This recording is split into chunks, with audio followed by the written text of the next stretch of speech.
तो आप हाँ ज़रूर किसी की याद रहेगा शायद आप मेरे को लगा। तो एक चीज़ सीखने को ये मिली कि every successful person is regular as well, he is punctual in his life. Punctual होना बहुत ज़रूरी है। आप सर इकबाल साहब बैठे हुए हैं, देखें अपना अपना शोबा है। अगर वो बहुत बड़े टीवी स्टार हैं तो सर इकबाल साहब बहुत बड़े उर्दू के माहिर इंसान हैं, और इनकी मुंह से सर उर्दू इस तरह से बोलते हैं जैसे फूल झड़ते हैं। तो 2 साल हो गए हैं तकरीबन कमोबेश, कभी इनको छुट्टी करते नहीं देखा, कभी इनको लेट आते नहीं देखा। हाँ, इनको लेट देखा है तो जाते वक्त लेट देखा है, आते वक्त लेट नहीं देखा। और यहाँ से पता चला कि कोई किसी जगह पर अब सलमान खान है। आप देखें, मैंने उसके बारे में सर आप ज़्यादा नॉलेज रखते होंगे क्योंकि आपका शोबा है शोबिज़। मैंने पता किया कि पता चला था कि जब वो जेल में थे, मैं भी 15 दिन जेल में रह के आया हूँ वैसे। अच्छा, वो जेल में भी एक्सरसाइज किया करते थे, अपनी फ़िटनेस रखते हैं। अच्छा, मैं उनकी एज नहीं जाहिर करूँगा, अदरवाइज़ आप हैरान होंगे। सर इकबाल साहब, आपकी और उनकी एज का बहुत ज़्यादा फ़र्क नहीं है। फ़र्क है लेकिन बहुत ज़्यादा फ़र्क नहीं है। लेकिन आप ये चेक करें कि क्लैपिंग एक दफ़ा बस।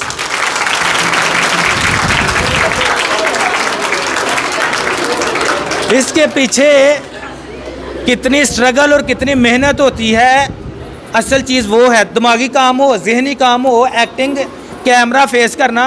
सर हमारे इधर हिमालयाज़ कॉलेज का एक प्लस पॉइंट है कि हर स्टूडेंट कैमरे के सामने खड़े होकर बात कर सकता है। इस वजह से हमारे बहुत सारे ड्रामे हम खुद भी बना चुके हैं। खैर,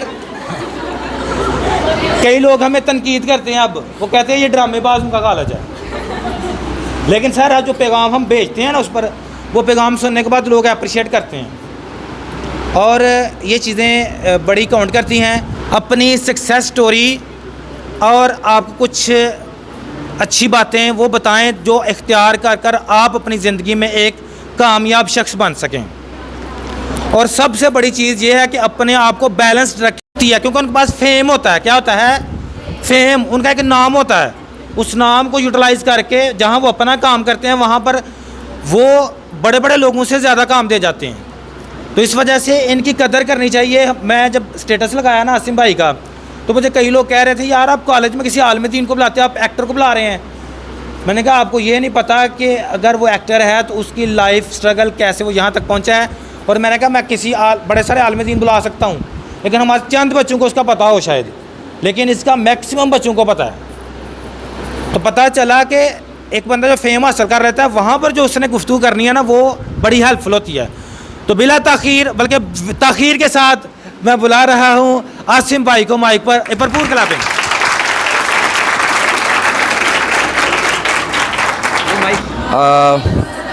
टू एवरीवन, मेरी आवाज़ जो है इतनी ऊंची नहीं है जितनी नईम भाई की है, लेकिन फिर भी मैं कोशिश करूँगा कि आपकी समातों तक मेरी आवाज़ जो है वो आ सके।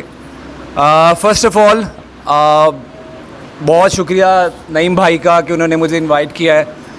बेसिकली बहुत सारे लोगों को नहीं पता, लेकिन मैं बताता चलूँ कि सियालकोट जो है वो मेरा होम टाउन है और मैं यहीं का हूँ बेसिकली। अब मैं कराची में रहता हूँ काम की वजह से, वो एक अलग बात है, बट सियालकोट में ही मैं पैदा हुआ हूँ और यहीं मेरी एजुकेशन है और जो मेरी कॉलेज और यूनिवर्सिटी लाइफ है वो भी यहीं पर है। इसके अलावा जब मैं जॉब करता था तो नईम साहब मेरे साथ थे, हम कोलीग थे एक फ़र्म में। पता नहीं इन्होंने आपको बताया नहीं बताया, लेकिन तब से मेरा इनके साथ बहुत अच्छा ताल्लुक़ है, दोस्ती है। तो मेरे ख़्याल से इन्होंने जब मुझे कहा कि आपको अपनी सक्सेस स्टोरी बतानी है या मोटिवेशनल स्पीकर के तौर पे आप आएंगे और ज़रा बताएंगे सबको, तो मेरे ख़्याल में मुझसे ज़्यादा मोटिवेशनल इंसान ये ख़ुद हैं। क्योंकि जिस तरह से इन्होंने तरक्की की है यहाँ रहते हुए, मेरी अलग बात है कि मैं एक अलग शोबे से ताल्लुक़ रखता हूँ अब, लेकिन इन्होंने भी बहुत तरक्की की है, तो बहुत सारी तालियां इनके लिए भी।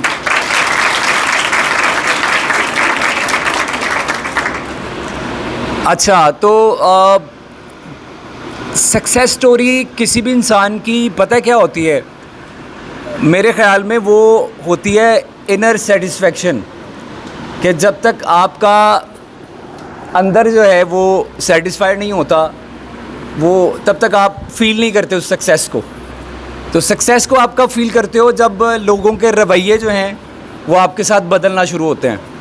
लाइक लेट्स सपोज़ कि आप लोग अभी स्टूडेंट हैं और कुछ नहीं कर रहे, रिश्तेदारों की नज़र में आप निकम्मे हैं, और जैसे जैसे आप आगे बढ़ते चले जाएंगे आपको कामयाबी मिलती जाएगी, उनके जो रवैये हैं आप लोगों के साथ वो बदलते चले जाएंगे।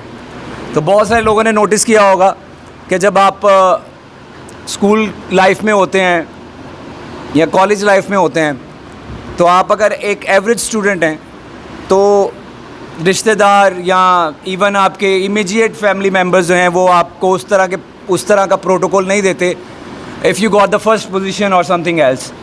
तो वो उसी चीज़ से जो है वो फ़र्क पड़ना शुरू हो जाता है कि अगर आप अपनी क्लास में फ़र्स्ट आए हैं तो आपको प्रोटोकॉल ही डिफरेंट मिलेगा, इवन इन द क्लास और इवन इन द हाउस।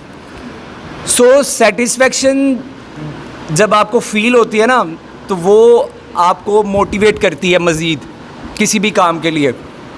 तो जब तक आपको सेटिस्फेक्शन ही नहीं मिलेगी, मतलब आप एक काम कर रहे हो और उसमें बहुत मेहनत कर रहे हो और आपको लग रहा है कि मैं कामयाब हो रही हूँ या हो रहा हूँ, बट एक्चुअल में वो कामयाबी जो है वो नज़र नहीं आ रही कहीं। कोई आपको रोक के ये नहीं बोल रहा कि यार अच्छा कितनी सैलरी है तुम्हारी, तो आप बोल रहे हैं जी 10,000, तो वो कोई आपको मुँह ही नहीं लगा रहा। या आपके गिरदोनवा में जो लोग हैं वो आपको अपने उसमें दायरा कार में रहते हुए प्रोटोकॉल नहीं दे रहे। मैं ये नहीं कह रहा प्रोटोकॉल जो है वो एक कोई बहुत बला का नाम है, बट वो आपको खुद ही फील हो जाता है। मेरा ख्याल है आप समझ रहे हैं कि मैं क्या बात कर रहा हूँ, कि आपको खुद ही फील होना शुरू हो जाता है कि यार आप सक्सेस की तरफ जा रहे हो। बट सबसे बड़ी बात ये होती है कि आप कितने सेटिस्फाइड हो उस सक्सेस से, कि आपको लगे कि यार हाँ मैं सक्सेसफुल हो रही हूँ, बट एक्चुअल में आप सक्सेसफुल नहीं हो रहे।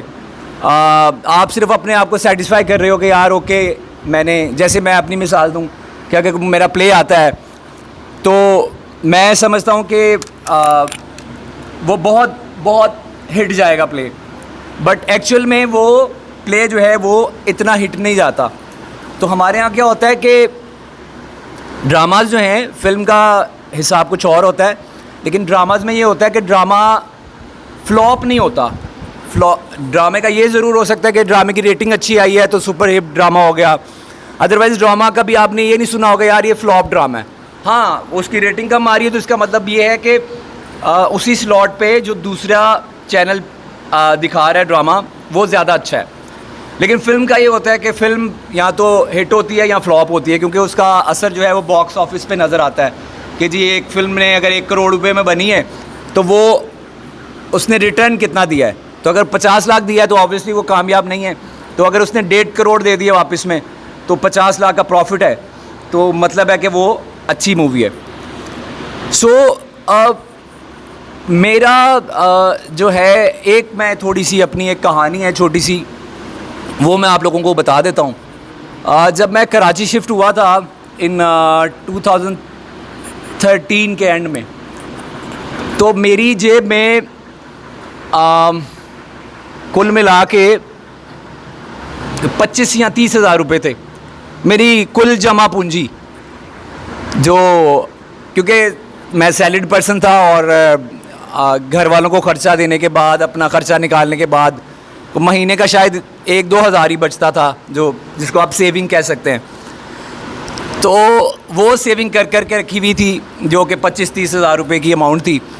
तो उसी को लेके मैं चला गया कराची, ट्रेन पे गया था और एक मेरे पास बैग था जिसमें मैंने अपने ज़िंदगी के तमाम कपड़े, ज़िंदगी के मतलब ऐसा नहीं है कि जब मैं 2 साल का था वो वाले कपड़े भी, लेकिन ज़िंदगी के मतलब कि अभी आपके घर में जितने कपड़े आपके होंगे वो सारे कपड़े मैंने उसी बैग में रखे, क्योंकि मुझे मेरे ज़हन में ये चीज़ थी कि मुझे वापस नहीं आना, कुछ भी हो जाए मैं कोई कपड़ा छोड़ के ही नहीं जाऊँगा। अम्मी ने मुझे कहा कि कुछ कपड़े तो छोड़ के जाओ, जब वापस आया करोगे तो पहन लेना। तो मैंने कहा जब मैं वापस आऊँगा तो मैं अपने कपड़े ले आऊँगा वहाँ से, लेकिन यहाँ कोई नहीं छोड़ के जाऊँगा। तो मतलब उसका ये है कि मैं तारिक बिन ज़ियाद की तरह कश्तियाँ जला कर जाऊँगा और वापस नहीं आऊँगा।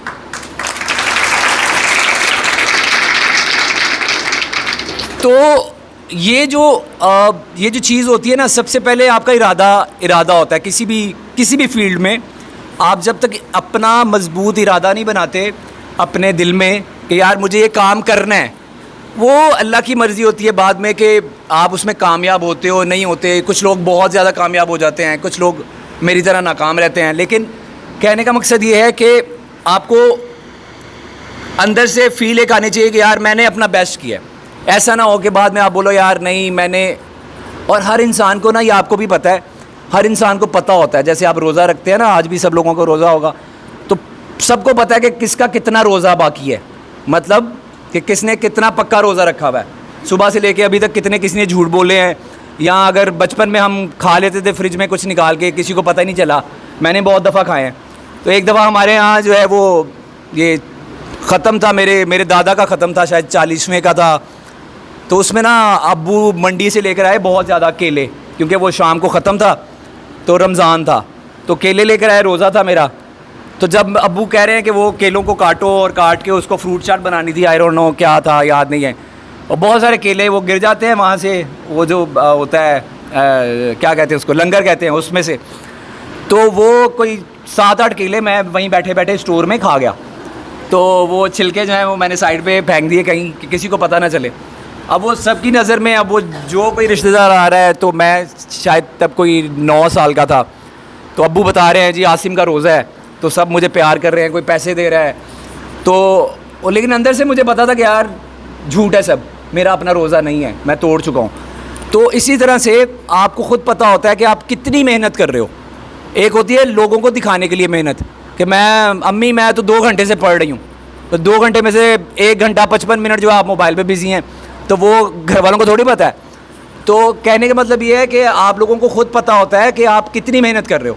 तो सबसे पहली बात जो मैंने सीखी है मुआशरे से या अपनी लाइफ से, कि आप अपना बेस्ट करो।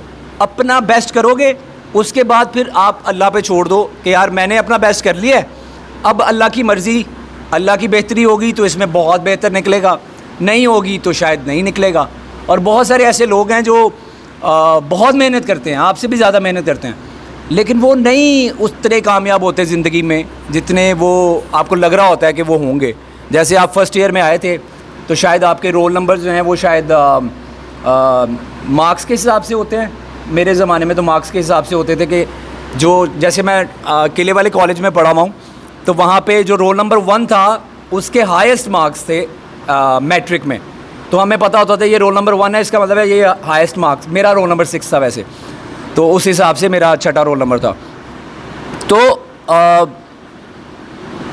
एक तो आपकी अपनी मेहनत दिल से, दूसरी बात ये होती है कि आप फ़ैसला अल्लाह पे छोड़ते हो, और तीसरी बात लक भी होती है।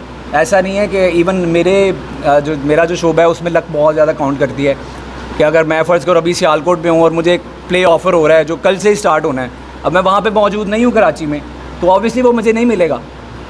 लक की बात है ना, तो लक बहुत मैटर करती है।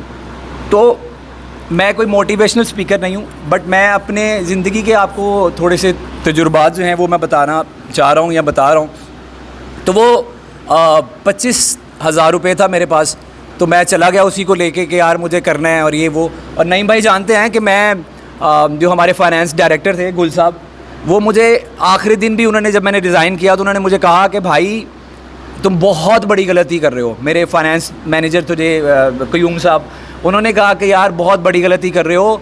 मतलब एक तो देखें, आप अगर यहाँ से जाते हो किसी बैरून मुल्क में जाते हो, तो आपको पता है यार ओके आपकी ये सैलरी है, इतने दिरहम मिलेंगे या इतने डॉलर्स मिलेंगे, तो आपका महीने का इतना तो आएगा ही। अब मेरी फील्ड ऐसी है कि मेरी फील्ड में आज तक मुझे नहीं पता कि अगले महीने मैं 1 रुपया कमाने वाला हूँ या 10 लाख कमाने वाला हूँ। So it's all depend upon my luck, कि भाई कितना काम कब आ जाता है, हवाई रोज़ी है जिसको कहते हैं। सो उन्होंने मुझे कहा कि यार ये फील्ड जो है वो ठीक है, तुम्हें शौक़ है, तुम टैलेंटेड हो, व्हाटएवर द केसेस, बट तुम जो है वो नहीं करो, बर्बाद हो जाओगे। मैंने बड़े लोग देखे हैं और ये वो इस तरह से। तो मैंने कहा सर बर्बाद हो जाऊंगा तो मैक्सिमम क्या है, एक हुनर तो है, मैं इंटरनल ऑडिटर था, मैंने बीकॉम के बाद APA किया हुआ था। सो आई वाज लाइक कि कोई मसला नहीं है, मैक्सिमम क्या होगा, नहीं कामयाब होऊंगा, उसके बाद जब वापस आऊँगा तो फिर जॉब कर लूँगा कहीं। तो एक हुनर तो है ना हाथ में कि यार मैं अकाउंट्स का काम जानता हूँ या ऑडिट का काम जानता हूँ। सो मैं चला गया। तो अल्लाह का शुक्र है कि वो रवैये चेंज होने की बात जब मैं कर रहा हूँ, वो ऐसा होता है कि नईम भाई को भी याद है कि हमारे जो फाइनेंस मैनेजर थे वो बहुत डरते थे उनसे, अभी भी वो शायद वहीं पे जॉब करते हैं। तो वो जो डायरेक्टर थे, जो मालिक थे कंपनी के, गुल साहब, उनसे बहुत डरते थे वो। तो वो मे भी इस वजह से भी क्योंकि वो सबसे बड़ी पोस्ट पे थे और हर एक का बात करने का अपना तरीक़ेकार होता है।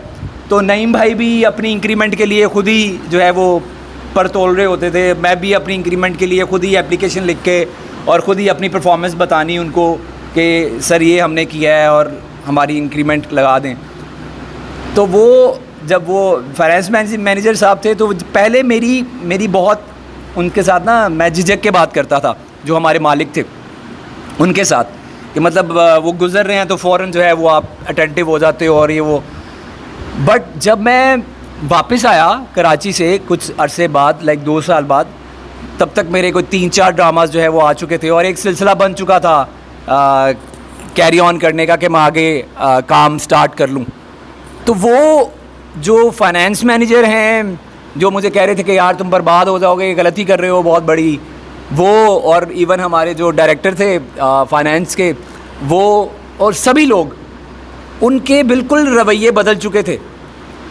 वो इसलिए बदल चुके थे कि वही लोग जो मुझे कह रहे थे कि यार तुम बर्बाद हो जाओगे, नहीं करो ये चीज़, लेकिन मुझ में कॉन्फिडेंस था कि यार मैं कर सकता हूँ, मैं एटलीस्ट ट्राई कर सकता हूँ। सो वो अल्लाह का शुक्र है थोड़ा बहुत हो गया। और उनके रवैये अब या उससे पहले जब मैं जाता हूँ उनके पास मिलने के लिए तो वो एंटायरली डिफरेंट होते हैं। एक तो मैं अब उनका मुलाजिम नहीं रहा, ये भी फैक्टर है। उसके अलावा भी दे न्यू कि मैं अब आई एम समथिंग। सो पूरी दुनिया में, या चलो दुनिया में ना सही, पाकिस्तान में बहुत सारे लोग मुझे जानते हैं। तो फिर उनका बात करने का तरीका डिफरेंट होता है, प्रोटोकॉल देने का तरीका डिफरेंट होता है। तो सारी बातों की एक बात आती है कि आप अपना कॉन्फिडेंस इतना हाई रखो। कॉन्फिडेंस का मतलब आजकल ये समझा जाता है कि जैसे मैं आके यहाँ पे डाइस में बात कर रहा हूँ तो आप में से बहुत सारी लड़कियाँ होंगी जो बात कर सकती हैं, और बहुत सारी होती हैं जो लाइक आके कपकपाना शुरू कर देंगी कि यार मुझसे तो बात ही नहीं होती। तो इसमें कोई बड़ी बात नहीं है, ये बुरी बात नहीं है, ये कॉन्फिडेंस नहीं होता। आके बोल लेना, तो बोलने को तो वो क्या कहते हैं, आपने पुराने ज़माने में देखा होगा, शायद आपके ज़माने में नहीं, लेकिन मैंने देखा हुआ बचपन में। वो गांव में उसको कहते थे, वो जब पांड नहीं मरासी नहीं, वो जो बेसिकली आते थे स्टेज पे जब दूल्हा बन के बैठा होता था तो वो 2 आते थे, वो आपस में एक दूसरे को झुकते करते थे और वो मारते थे ये वो। तो वो बातें करने को तो वो भी कर लेते हैं। तो कॉन्फिडेंस इज़ नॉट लाइक कि आप यहाँ खड़े होके बोल लो सबके सामने। कॉन्फिडेंस ये होता है कि आप अपनी फील्ड में कितना अपने आप को ग्रूम करते हो। तो मेरी आप लोगों से गुजारिश भी है कि अपना बेस्ट दें, बाकी अल्लाह पे छोड़ें। अल्लाह इंशाल्लाह आपको कामयाब करेगा जो जिस फील्ड में जाना चाह रहा है।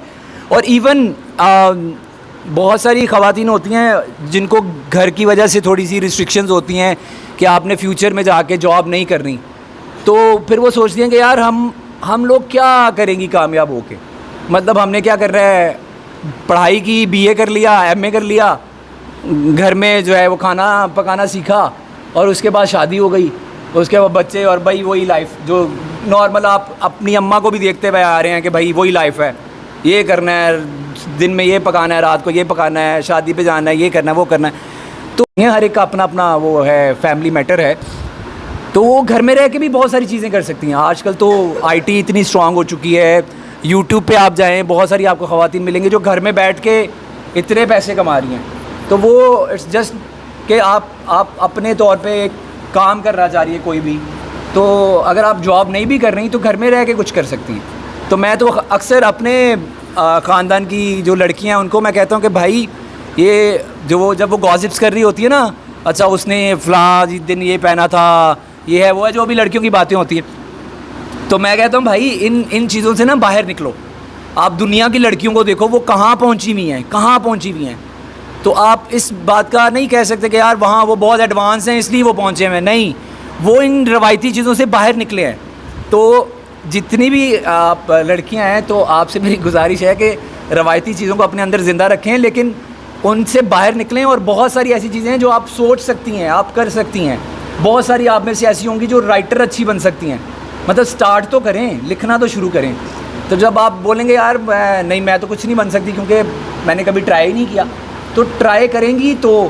और आखिरी बात मैं ये करना चाहता हूँ कि बहुत सारे लोग कहते हैं कि कोई भी उनको काम करने के लिए दे दिया जाए ना, जैसे मैं आप में से किसी को बोलूँ कि अच्छा जी आके नात पढ़ें, तो हो सकता है आप में से बहुत सी लड़कियां बोले कि जी हमने कभी ज़िंदगी में नात पढ़ी नहीं है। तो जो ज़िंदगी में काम नहीं किया वो एक बार तो करना पड़ता है। जैसे आप स्कूल में जब दाखिल होते हैं तो स्कूल में पहली दफ़ा तो आप आते हैं ना, पहली दफ़ा, तो वो पहला जो होता है कतरा वो मुश्किल होता है, जो बारिश का होता है। और कॉलेज में भी आते हैं तो डर होता है यार स्कूल का माहौल कुछ और था, कॉलेज का कुछ और होगा। तो लेकिन जब आप आते हैं तो आपको एक कॉन्फिडेंस मिलता है कि हाँ भाई बस यही था। So thank you so much मुझे बर्दाश्त करने के लिए, मुझे सुनने के लिए। बाकी ये है कि बेस्ट ऑफ लक आपके फ्यूचर के लिए। हाँ हाँ बिल्कुल, और बस मेहनत करें, बाकी अल्लाह पे छोड़ें, अल्लाह कामयाबी अता फरमाएगा इंशाल्लाह। क्वेश्चन अगर आप तो बेटा करना चाहें तो कैसे कर सकते हैं आप? Okay, would you please tell me some tips to grow my YouTube channel, as I have my own YouTube channel and it's for learning about learning English language, and its name is Learn English with Rabil. So I have just started it. Yes, he is also teaching to many students. Almost 40 plus male female students takes her lecture.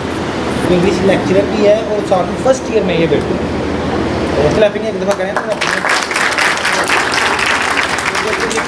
मैं अपने काम को कैसे करूँ। जी नाम क्या आपका? राबेल। राबेल ने क्वेश्चन मुझे किया है इंग्लिश में, गो कि मेरी इंग्लिश अच्छी नहीं है लेकिन मैंने सुन लिया फिर भी। इन्होंने क्वेश्चन किया कि मैं अपने यूट्यूब चैनल को किस तरह से मज़ीद ग्रो कर सकती हूँ और किस तरह से उसको इन्हांस कर सकती हूँ। सो उसका एक बहुत ही सिंपल सा फार्मूला है। एक तो ऑर्गेनिक तरीके से अगर आप करना चाहती हैं विदाउट पेइंग एनीथिंग। अब मुझे भी बहुत सारे इंस्टाग्राम पे मैसेज आते हैं कि आप फॉलोअर्स बढ़ा लें, ये है वो है, तो मैं नहीं बढ़ाता। जो ऑर्गेनिक हैं, जो जितने लोग हैं, आपको मुझे पता तो है कम से कम 1,60,000 लोग अगर फॉलो कर रहे हैं तो वो फॉलो कर रहे हैं बाकायदा। सो उसके लिए ये है कि एक तो अपना कंटेंट जो है, आप कंटेंट बहुत मैटर करता है। तो कंटेंट आपका सिर्फ एक बंदे के लिए नहीं होना चाहिए। इस क्लास में जितने लोग मौजूद हैं कम से कम 10 लोगों के लिए होना चाहिए, तो आपके लोग ज़्यादा देखेंगे ना। तो अगर एक बंदे को सिर्फ इंटरेस्ट है आपके कंटेंट में, तो बाकी ये फ़नी वीडियोज़ जो होती हैं वो क्यों इतनी फेमस होती हैं, क्यों उसके ऊपर इतने व्यूज़ आ रहे होते हैं? वो इसलिए कि वो आपको भी अच्छी लगेगी, इनको भी सबको ही अच्छी लग रही होती है। तो वो कंटेंट ऐसा है। बट अब ये है कि आपका यूट्यूब चैनल जो है वो एक ऐसी चीज़ पेश कर रहा है जो जिसका इंटरेस्ट सबको नहीं है। ऐसे आप अगर आप हाउ टू लर्न इंग्लिश लिखें यूट्यूब पे तो 10,000 वीडियोज़ हैं जो निकल आएंगी, सिर्फ आपकी नहीं निकलेगी। सो इसलिए आप अपने कंटेंट में थोड़ी सी जिद्दत लेकर आएँ, या उसको थोड़ी थोड़ा इंटरेस्टिंग बनाएं, तो लोग ज़्यादा अट्रैक्ट होंगे। कि लाइक अगर कोई इंग्लिश नहीं भी सीखना चाह रहा, वो भी किसी बहाने से इंग्लिश सीख ले। जैसे फेसबुक पे मैंने बहुत देखा है कि एक लड़की है, इंडियन है, नाम मुझे नहीं पता, लेकिन वो अक्सर आप स्क्रॉल अप कर रहे होते हो तो बहुत सारी वीडियोस आती है ना, तो वो मुझे इतना याद है कि वो थोड़ी आंटी है, मतलब बच्ची नहीं है शक्ल से, मैं याद कर रहा हूँ उसको। तो वो क्या करती है, वो सिर्फ क्या करती है कि जो प्रोनाउंसिएशन है ना आपकी, वो ठीक करती है। जैसे वो बोलेगी, जैसे हम पर्टिकुलर होता है तो हम उसको बोलते हैं पर्टिकुलर, तो नहीं, जैसे हम लाइक बचपन से ही सीखते हुए आ रहे हैं, जैसे माँ बाप ने सिखाया है, टीचर भी हमें माशाल्लाह वैसे ही मिलते हैं जो पंजाबी लहजे में इंग्लिश सिखाते हैं।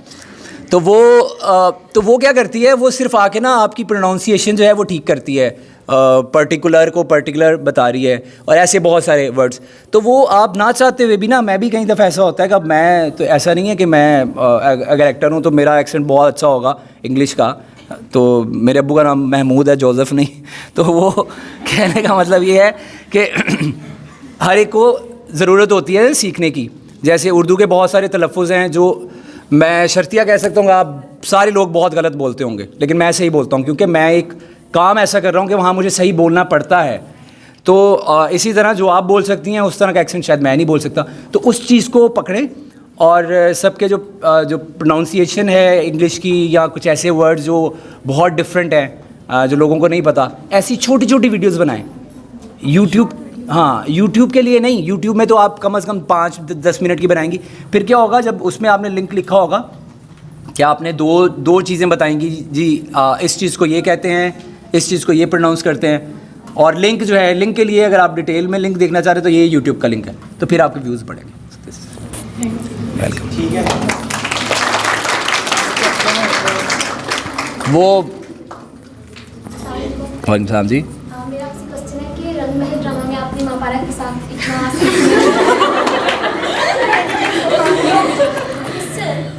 आपसे इतना सिंसियर, इतना उससे कोऑपरेट किया, सब कुछ किया, क्योंकि लास्ट आपको वो नहीं मिली।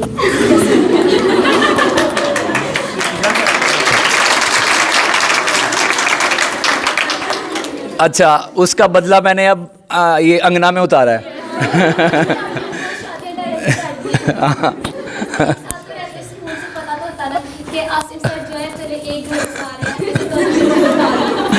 अच्छा, फर्स्ट ऑफ ऑल ये आप लोगों को भी पता है, लेकिन एज ए व्यूअर हम लोग इतने इन्वॉल्व हो जाते हैं ड्रामाज़ में या फिल्म में।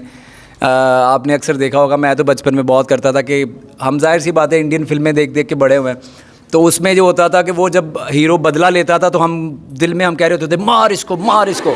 तो वो बेसिकली वो हमारा व्यूअर बोल रहा होता है, हम नहीं बोल रहे। हमें भी पता होता है कि ये सब कुछ नकली है। तो आप लोगों को भी पता होगा कि हम लोग जो चीज़ करते हैं ना परफॉर्म, वो बेसिकली जो लिखा होता है हमें वैसे करना होता है। हम ज़रा भी इधर उधर नहीं हो सकते। हाँ, ये ज़रूर होता है कि मैंने अगर जुमला बोला कि अम्मी मैं जा रहा हूँ, मुझे ऑफिस से लेट हो रहा है, मुझे नाश्ता बना दें, तो मैंने नाश्ते को पहले लगा दिया, ऑफिस लेट होने को बाद में लगा दिया कि नाश्ता बना दें, मुझे ऑफिस से देर हो रही है। सो इतना हम आगे पीछे कर सकते हैं बीइंग एन एक्टर, बट हम कहानी को चेंज नहीं कर सकते। तो वो जो कहानी थी, मैं आपको एक बड़ी मज़े की बात बताता हूँ कि जो उसकी राइटर थी शाफिया, तो उन्होंने मुझे बताया था कि जो बेसिकली उन्होंने जो स्टोरी लिखी हुई थी ना, उसमें आखिर में महापारा जो है वो सालार के साथ ही जाती है, क्योंकि जितने उसके एहसानात और ये वो सारी चीज़ें। बट वो क्या होता है कि कंटेंट होता है उसका चैनल का, तो चैनल बेसिकली एक चीज़ उठाता है कि वो चैनल का ये था सिनेरियो सारा कि मालिक का बेटा और नौकर की बेटी, तो ये आपस में इनकी शादी हो सकती है। तो बेसिकली वो कॉन्सेप्ट को मेन में रखते हुए, तो आपने देखा होगा, नोटिस भी किया होगा कि जो उसका एंड है वो बिल्कुल ऐसे आपको लगेगा जैसे बिल्कुल यूँ लपेट दिया है फटाफट करके।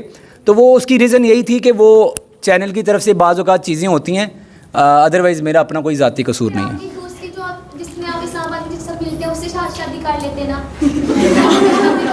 अच्छा, वो नहीं वो